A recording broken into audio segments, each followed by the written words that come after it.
Olá, pessoal! Sempre que a gente vai resolver exercícios, às vezes fica difícil porque surgem muitas dúvidas. Então a ideia desse vídeo é eu estar dando uma dica para vocês, a gente tentar resolver este exercício aqui, onde um gato sonolento observa um vaso de flores que passa por uma janela aberta, primeiro subindo e depois descendo.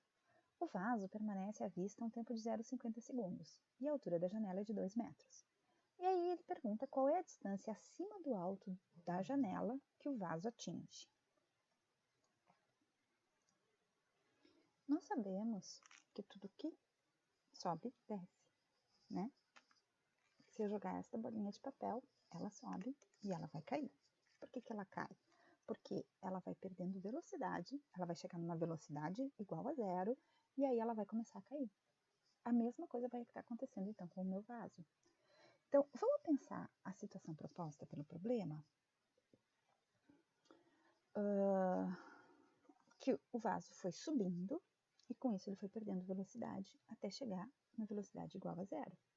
E aí então o vaso começa a cair. Se o gato viu o vaso por 0,50 segundos, então foi 0,25 segundos nos primeiros 2 metros, nos 2 metros da janela durante a subida, e depois foi por mais 0,25 segundos nos 2 metros de janela durante a descida do vaso. Se a dúvida é só em relação ao tempo, pausa o vídeo, resolve o problema. Se não, vamos seguir. Uma coisa muito importante quando a gente vai fazer análise desse tipo de movimento, tá? A gente vai dividir essa situação em 2 momentos. O momento de subida e o momento de descida, para a gente conseguir analisar todo o problema. Atenção, a gente não vai usar o momento de subida e o de descida para resolver o problema. Nós vamos escolher, ou a gente vai analisar todo o movimento de subida, ou a gente vai analisar todo o movimento de descida. Por quê?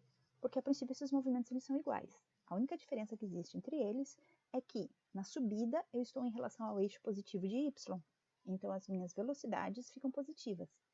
Na descida eu estou indo em relação ao eixo negativo de y, então a minha velocidade fica negativa. E o meu referencial de altura também vai mudar. Por quê? Porque na subida a base da janela é a altura 0. A base da janela é a altura 0. O topo da janela é a altura de 2 metros. Então, na subida, a minha altura final é 2 metros e a inicial é 0. Na descida, a minha altura final é 0 e a minha altura inicial é 2 metros. Ok? Se essa informação for suficiente, boa resolução de problema. Se ainda não for suficiente, seguimos. Seguimos, então, analisando os dados que a gente tem. A gente conhece esse vão da janela de 2 metros. A gente sabe, então, que o vaso subiu, perdendo velocidade, chegando a uma velocidade igual a 0, com uma altura desconhecida, mas a altura máxima do movimento, e o vaso vai descer, então, essa mesma altura que ele subiu aqui. Ele vai descer essa mesma altura que ele subiu aqui, com esse mesmo tempo que ele levou para subir, é o mesmo tempo que ele vai levar para descer. Então, se a gente analisar o movimento de subida, eu posso separar ele em momento 1 e 2, assim como no meu movimento de descida, eu posso separar ele em 3 e 4. Então, no 1 e no 4, eu conheço uma altura e um tempo. No 2 e no 3, eu conheço esta velocidade de altura máxima. A gente poderia até exemplificar no seguinte. Deixa eu só arrumar uma coisinha aqui, porque aqui os sinais não estão negativos. Pronto.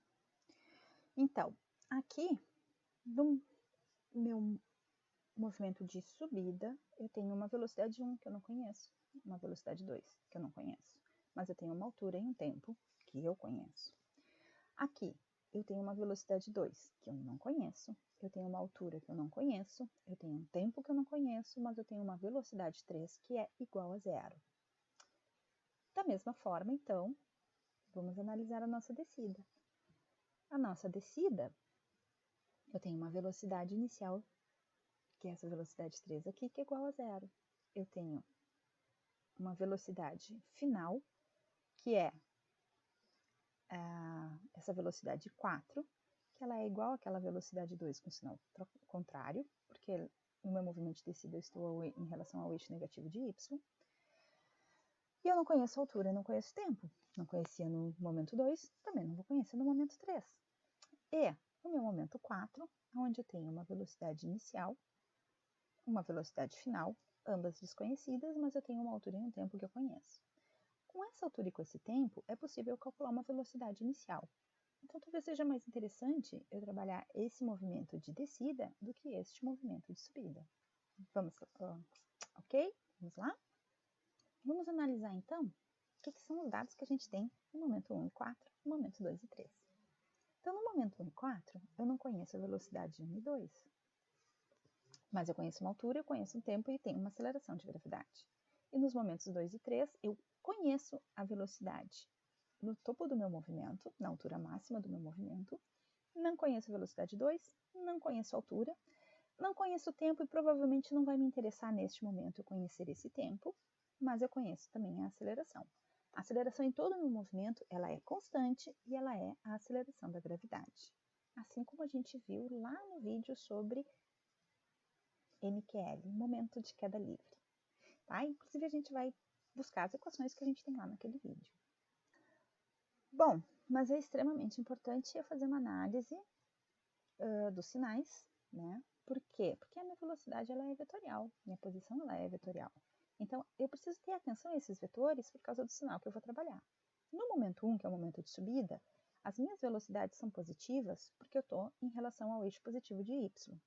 A minha variação de altura também é positiva porque a minha altura final é o topo da janela e a minha altura inicial é a base da janela.